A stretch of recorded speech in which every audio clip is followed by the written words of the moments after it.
Today, are the interest rate pips beginning to squeak?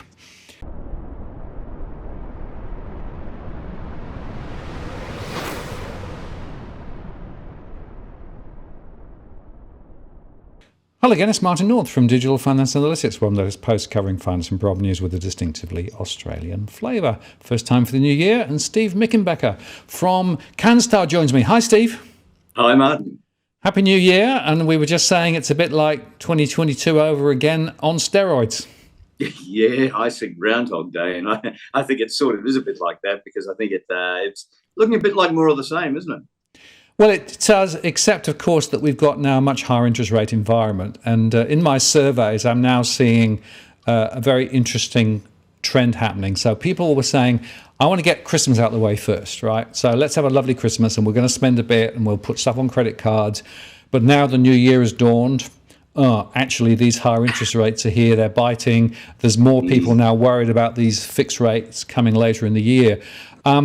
It's getting a bit sticky for a lot of households and some serious conversations now about how to deal with it. Yeah, it is, Martin. I mean, we've looked at the sort of size loan that somebody could afford a year ago, and a single, say, on average income might have been able to afford $568,000 a year ago. Now that person would be paying $1,000 more than they would have been when they took the loan out. So they were paying then just under $2,400 on a 30-year principal interest loan. Now that's $3,400. Now, $1,000 more is just a big number for people, and affordability is becoming a big issue. Meeting the repayment that you thought you'd have no trouble with a year ago when you took a loan out is now looking very, very scary for a lot of households. Yes, and of course it's worth contextualising that by inflation running somewhere between 7 and 8% in official number terms, although I suspect that many people are finding that their cost of living are rising. And I don't know whether you saw, but there was a survey done in the US which showed that basically about 10% of incomes in the US are now being consumed because of inflation. In other words, buying the same things as a year ago is taking effectively 10% of that income. So as well as these rate rises, you've got the inflation impact. So that's another pressure on household cash flows too. Yeah, that's right. When lenders look at how much you can borrow, first up, they add a 3% buffer to your borrowing, to the current interest rate that you're paying, and say, well, okay, that's an amount that will cover future interest rate increases. So that's the first thing they do. Now, the reality of that is that it's gone now. The 3% is behind us already, and next year we're in unknown territory for the borrower and for the bank. So that's the first thing. The second thing they do, and what you're alluding to now, is that they use an estimate of household expenses, living expenses, the regular things that we've just got to pay for to survive in 2023. And of course, that's gone up by at least 8%, but I think probably a bit more because it's the essentials have really kind of hurt people. It's putting petrol in your car, it's going to the grocery shop, it's paying your electricity bill, paying your rates, paying your insurances, all those essentials. They've gone up. And you know, they use an estimate of income when in all of the calculators that say how much you can borrow, and you know, that's not escalated by anywhere near the amount that those costs have gone up by. So you know, it's a double whammy, and probably, you know, banks have underestimated now because both of those things have changed. Banks have underestimated the costs of households and overestimated how much they can borrow. Well, there's always been a lag, hasn't there? Because of course they use data from public available sources, the ABS and things, to sort of work out what those affordability ratios are. Well, we know that data is lagged quite significantly anyway. So there is a real interesting question now as to how many people committed to a mortgage which they really now can't afford. The other side, of course, is if you're a new borrower and you're coming to the bank for the first time, your net borrowing power, in other words, how much you can borrow for an existing level of income and expenditure, has probably dropped closer to 25 to 30% now from before the May rises, which of course is putting more downward pressure then on the total housing market. Now, look, it is. I've got the numbers, Martin. I'm going to look down and read these out. But a single in April 2022 on average income could have afforded around $568,000. Now that's $435,000. And for each 0.25% increase we get, that drops by another $10,000. A couple could have afforded 1.3 mil. And this, bear in mind, this is kind of stretching it right to the max. Could have $1.3 million for a couple. That's now, 1.3. Now that's dropped to $1 million. So $300,000 less. And that drops 20,000 every time a 0.25% increase goes through. Now, that is a huge, huge drop. And yeah, it will hurt the property market, because people who feel that they just must buy will be in a situation where they'll say, look, I can no longer buy in this suburb. I've got to buy in this other suburb, which is far less desirable, or I've got to buy a house that's older, in worse condition, or a worse street, or whatever. It's one of those decisions. Or I end up going and buying a unit, whereas I wanted to buy a house. And I've got sort of another step in my journey of getting to where I want to go. So yeah, all of those things will hurt the property market quite a bit over the coming year or two, and be quite a shock to people. It's a compromise that they didn't think they were going to have to make. They thought by hanging in there, saving that extra bit more, they'd qualify for the loan they wanted in the house they wanted in the burb they wanted. Well, unfortunately, that's not going to be the case anymore. Yeah, it's worth saying, I think, Steve, isn't it, that over the last decade or more, people have only ever experienced rate falls until now. So it's always been the case that they felt there was always upside to property prices, and their incomes would actually be fine because the cost of the mortgage would be likely to go down because rates fell. We hit a very low rate, of course, just a year plus ago. But this is a whole new world, and I have to tell you, and you and I have been around a bit longer, we've seen this before, right? We know that actually rates do go up and can stay up for quite a long period of time. And that's the other factor in all this, right? This is not going to be a sort of a rates are going to go up and then going to come down again, right? Chances are we're going to see these sorts of rates for the next year plus, and we might see them come down a little towards the end of 2023 into 2024, but we're never going to see the 0.1 cash rate and the 2% mortgage rates again, are we? No, we're not. Not in my lifetime anyway. You and I both remember rates around 18, that rates could ever be that high, and they won't get that high this time around either. But it's startling. They were only there for a period of a year, 2 years. It was a very short time, and rates started to fall, and they fell quickly. They rose quickly as well, but they fell quickly.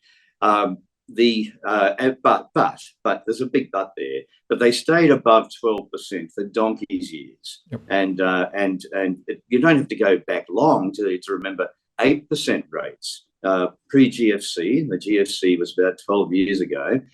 Rates were over 8%. So the 2%ers and 3%ers we've been seeing, the borrowing rates of 2 or 3% we've been seeing over the last year or two, really are the aberration. They're not the regular thing. So it's not going to return there. We will see some stability. I think halfway through this year, we'll see a stop to these rate increases. But it's not like it's going to fall back to 2% and 3% your borrowing rate. I think this is a bit of a one-way correction. Yes, and what that actually means is that the very significant hikes in home prices that we saw, because it's very much linked to very cheap rates, that was an aberration too. So, anybody who's thinking we're going to get another 20% rise in property prices over the next year or two, I think are kidding themselves. If we're lucky, we'll see prices ease down and then go sideways. But the chances are, if the affordability calculation goes the way that you've highlighted there, there could be more downside to property prices as well. Yeah, there must be, Martin. People were predicting 15 to 20% off the peak, and we haven't seen anywhere near that yet. We've seen some pretty big falls in parts of Sydney and Melbourne, but across the board, we just haven't seen anything like that 15, 20%. And I think there still must be some further downside. Now, that's got to be a worry because, when you talk about affordability, people always think about somebody who's buying into a house for the first time. And you think, more about first home buyers than anyone else. But think about the people who did buy, in April 2022 or in December 2021, who are being told by the bank then that they could afford to borrow $568,000. Now, the same bank today would be saying, well, actually, you can't do that anymore. You can only borrow $425,000. Now, that means that actually the bank would be assessing them as having borrowed $140,000 too much, more than they can afford. Now, that's got to be a real worry for somebody who is a recent buyer, and I'm sort of talking about the last 2 years, because first up, they borrowed $140,000 more than they can really afford. And secondly, their house has probably fallen, maybe 10% already and could well fall another 10%. And at that point, they'll be in negative equity if that happens. That way, negative equity means you don't own any part of your house. The bank really owns it all. But the bank will still be saying to you, well, meet your repayments and we'll just have to live with that. But you will too. And if you can't meet your repayments, the bank's going to be a fair bit less tolerant. They can't give you as long to come to terms with how you'll deal with that, because the bank will be saying, we're going to lose money just as you're going to lose money. So it's a disturbing situation some people are going to find themselves in, and it's going to be one that is unfortunately going to have some pretty dire consequences that will put people back in the cycle. Houses will have to be sold that wouldn't otherwise be sold. Yeah, and these things take a bit of time to work out and work through, don't they? So, people was saying to me the other day, well, I haven't seen any increase in delinquencies or forced sales yet, to which I said, just wait. It can take 18 months to 3 years for that sort of to work through. And, if you look at the global financial crisis in the US and in the UK, it was actually 3 years later before the peak of forced sales came through. That's because it takes time for these things. So I think we'd have to expect the same.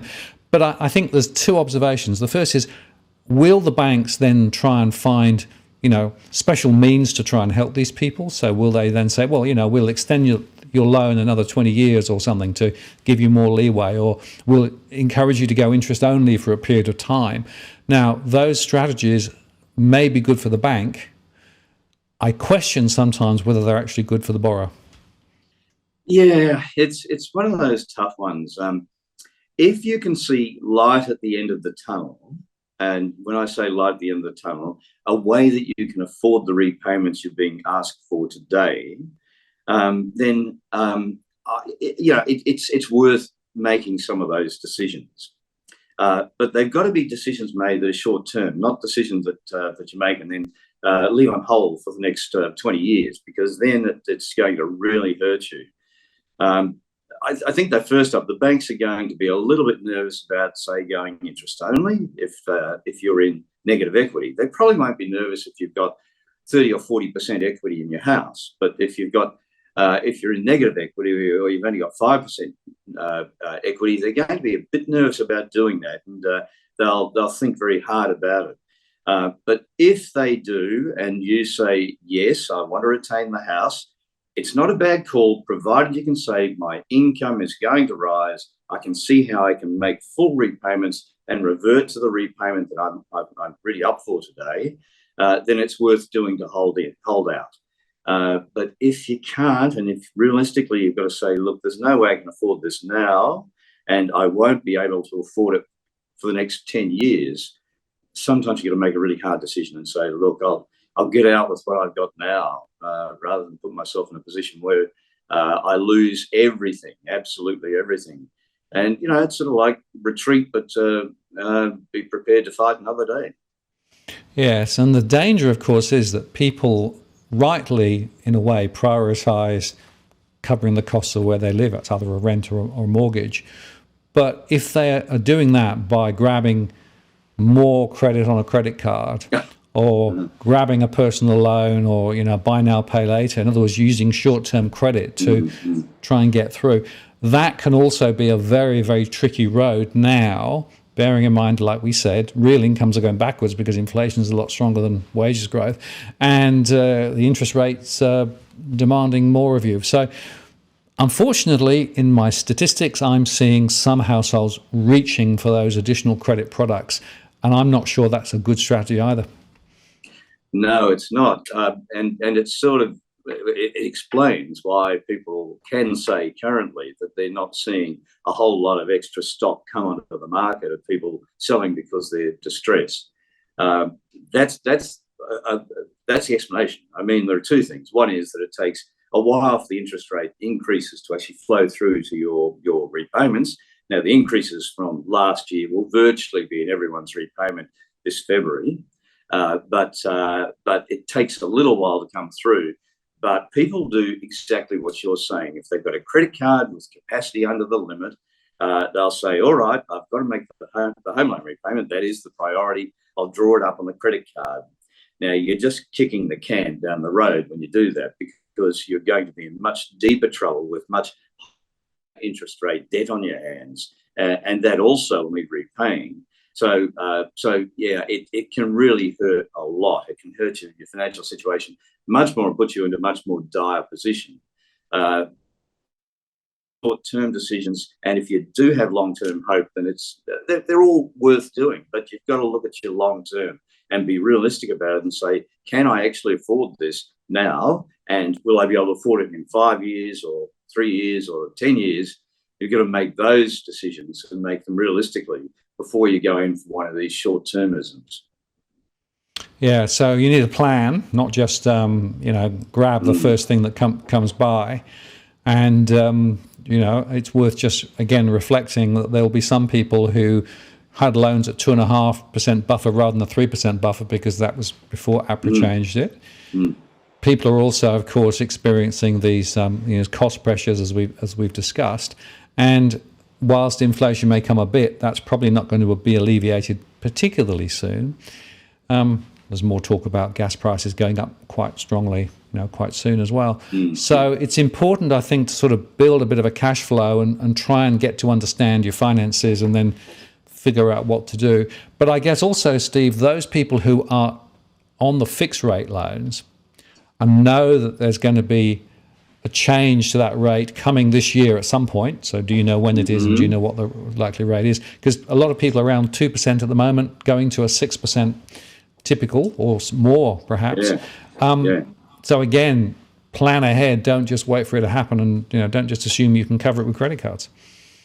Yeah, the position they're in is worse in one way. I mean, they've had time to prepare for this, and I hope they have prepared. I hope they put money away that they wouldn't have had to pass over to the bank over the last 8 months, and put it away so they have built a buffer, because it's coming down the pipe fast. There was record fixed rate lending a couple of years back when the banks took advantage of cheap funding, and they were lending 50%, 60% for some banks on fixed rates. The popular rates are 2 and 3 years. It means that they're starting to mature this year, and they'll mature over the next 12 or 18 months at those record levels.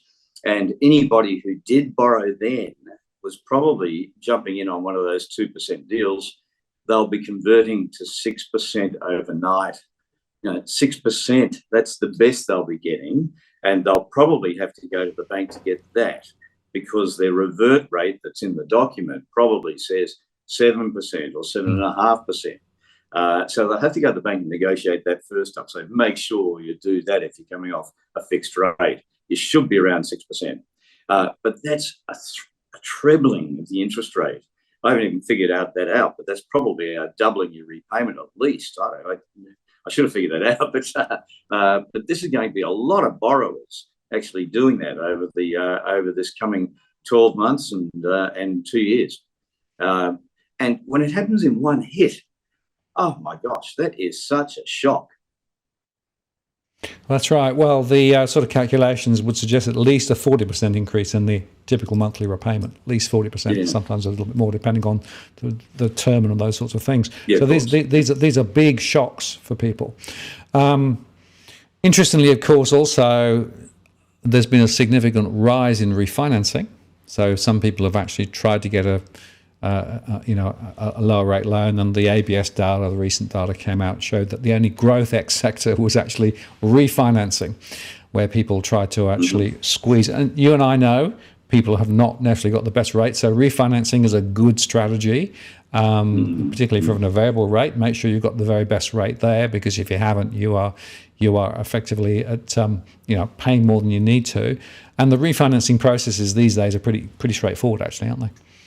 They are, and look, just over the very short term of the last 12 months. I've looked at April before the Reserve Bank increased their rate. The average rate in April was 2.98%. New borrowers are now. Well, I'll skip through to with the cash rate going up 3%. Almost all existing borrowers in April would have had 3% added on. So that's 2.98 plus 3 is the 5.98%. They're probably on. The new borrowers are on 5.67. So in a short period of 8 months, new borrowers are 0.3 ahead, but more pertinently, existing borrowers are paying 0.3 more than new. And that's happened in just 8 months, 9 months. Think about it. If you've taken out a loan 3 years ago, 5 years ago, 10 years ago, chances are you're on 1.5% more than new borrowers. So the savings are immense. And when you think 1.5%, that's half of the increases that the Reserve Bank's put through. Now, if you refinance and save, with that and get onto one of those very low rates, and there's still rates down around 4%, but more like 4.5% is realistic, as the best kind of areas to be in. If you get into one of those from the average, you're at least half the increases the Reserve Bank put through. Now you've got to do it. If the average rate on a loan is 5.98% for existing borrowers, they're paying, between 1.5% and 2% too much. And, so give yourself an instant cut, even though the Reserve Bank is giving you an increase. And it's never been easier. You can get all of the rates in one place. I'll just say this on Canstar's website. You can get almost all of the rates in one place, so you know what to aim for.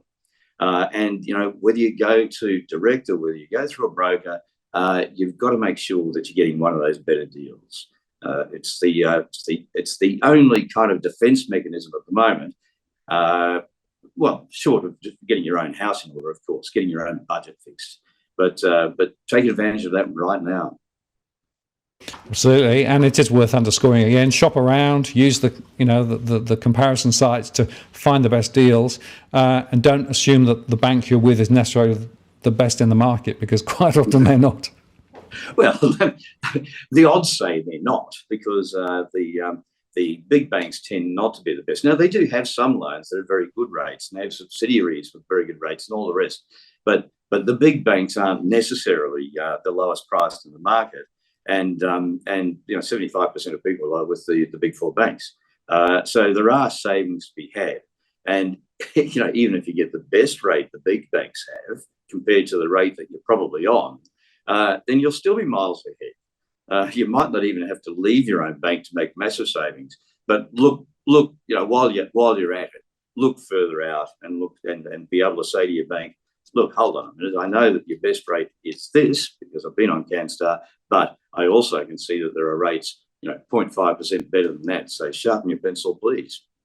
Absolutely. And of course, quite often you'll find the retention teams at your existing lender, if you actually make threatening noises about moving because they're so desperate to hold on, they will actually come to the party quite well. So you can almost play other banks off against your existing one.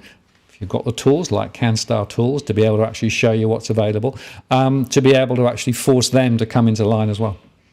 Yeah, that's right, Martin. It's all about being prepared and putting yourself in a position where you know what's available, you know what you can qualify for, you know how much equity you've got, you know how much your repayments are because you've been in calculators, etc., etc. So you know that you're in a sound position to be able to get refinance. So you're not in a desperate state. Don't leave it till you get into a desperate state, incidentally, because then you won't get a better deal. But You have done that homework, and then you can say, and I've got a list here of 10 borrowers that I could go to and believe I would get an approval at, and I've actually spoken to a couple of them as well. So be in that position so that the bank says, yeah, you just didn't do this on a whim and have a morning coffee and then pick the phone up. You've actually done the homework. You're serious about it, and you're serious that, this might be the moment of truth for the bank if they want to hold on to your business. Convince them that you're in the category that has done the homework and you are dead set serious about moving on to another lender. And that's how you get a better deal. And it's worth saying, of course, the idea that the bank would ring up and say, hey, did you realise that you're on a too high a rate? We can give you a better rate. That's just fantasy world, right? It doesn't happen like that. They are basically relying on people not doing the work and paying more than they should to boost their profits. You know what? I've been a borrower for 40 years or something, and it's happened to me once where the bank actually did. They proactively came to me and said, look, we're reducing your rate by. Now, the problem that the bank has when they do that is that you instantly look at the rate and say, hold on a minute. They've done this because they can see how crazy the price they've just suggested to me is, not the price I was on, but the price I was going to move to.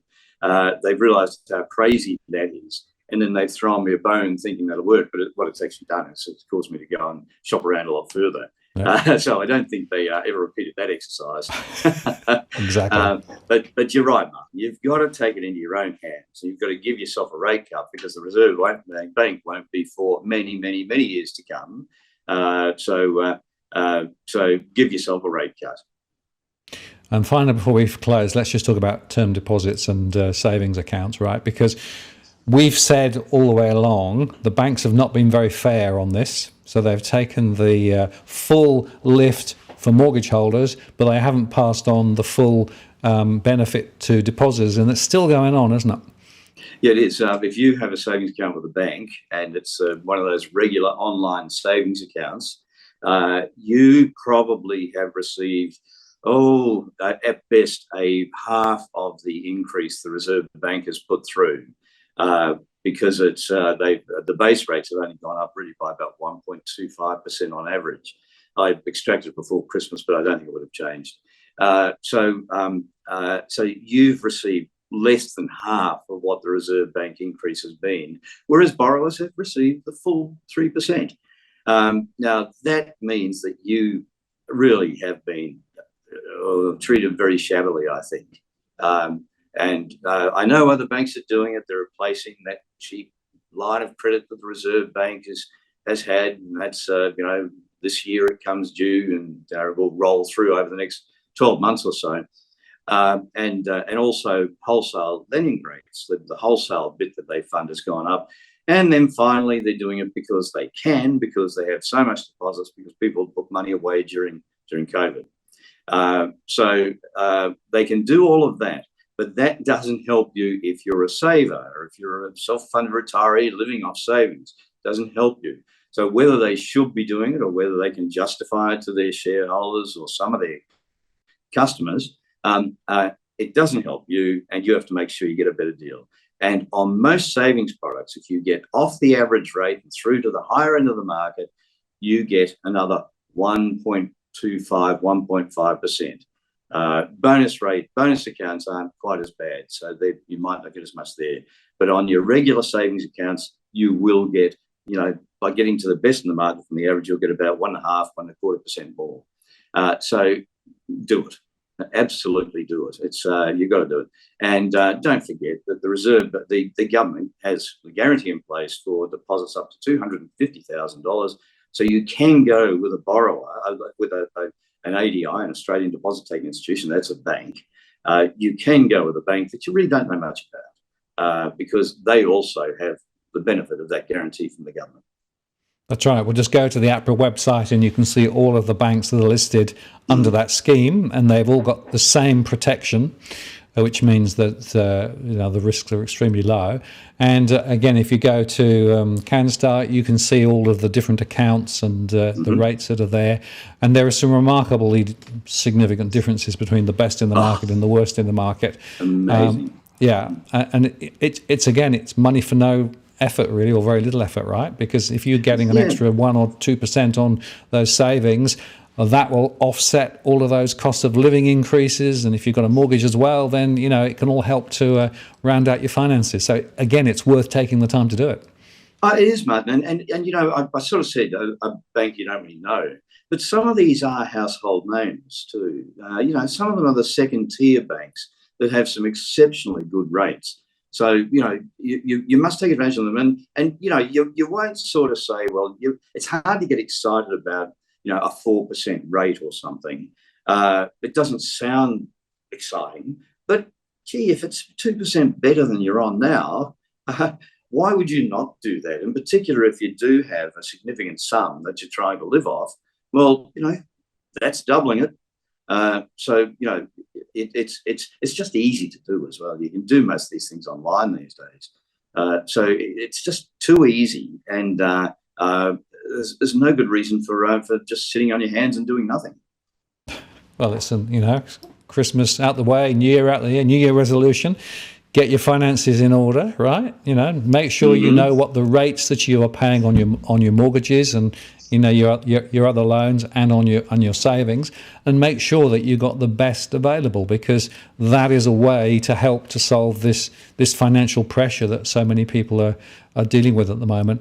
And it doesn't really take that much time and effort, but the returns are there. It's a hell of a lot simpler than trying to find a way to save $50 by buying less things down the shops or whatever, right? This is a much more effective way, isn't it? Look, it is. We did our consumer pulse survey prior to Christmas. It was November, and something like a third of people didn't know what their interest rate was on their home loan, let alone were they doing anything about getting a better rate. And yet, we can see that if your rate has gone up, if your repayment has gone up $1,000, as many have, if you can save that 1.5%, then you knock that down by half, so $500. Yep. Where else can you save $500 a month in your household budget? There is no other spot in the budget where you can do that. So if you're a borrower, your New Year's resolution should have been fix up the loan and get a better rate. And if you haven't made that resolution, by the end of January, have the process well underway, because by the end of February, you'll be in a loan, provided you're in reasonable financial condition.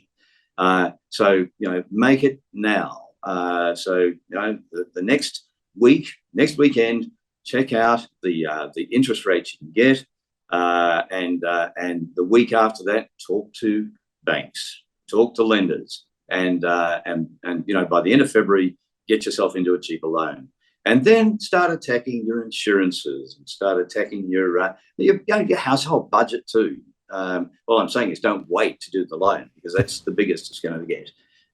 So do the loan first. But look at the budget, see where else you can save some money. But insurances, that's a big tip too. That's hundreds of dollars a year potentially can be saved on insurances. Just make sure you're comparing apples with apples, because you want quality cover with insurance. And then each month attack something else. So do health insurance one month, do your home another month, do your car another month, and if you're a saver with significant savings, a self-funded retiree or something, that's the one you do straight away. You do that over the next week and a half. Absolutely, and it's a bit of discipline, but it really is not that hard to do, and the savings are pretty significant and continuing, of course, because if you're getting a higher interest rate, it's not just 1 month, it's every month that you've got the higher rate. So the sooner you do it, the better returns that you can get. And in my surveys, by the way, only half households have any sort of cash flow, so they know what money is coming in, money is going out. So build a cash flow, know what your rates are, and then, as you say, methodically go through and just keep checking to make sure that you've got the best available, because frankly, there's money there on the table if you did but see it.